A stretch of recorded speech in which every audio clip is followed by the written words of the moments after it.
Three mistakes crafters make. Mistake number one, too low prices. You think you're attracting customers, but in reality, you may burn out and lose interest. Do you know what your potential client thinks? They most of the time associate low prices with poor quality. Quality cannot be cheap. Mistake number two, too much focus on the market and the buyer.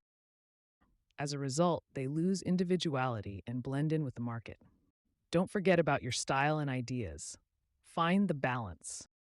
Mistake number three, investing too much in packaging and product presentation.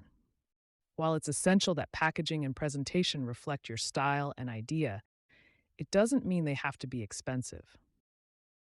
The profitability of your work decreases, and the results of the investment in packaging may be overwhelming and not attract buyers. This is especially true for novice artisans and those working in the mid-price segment. Subscribe to my channel to see more sale hacks and do-it-yourself projects.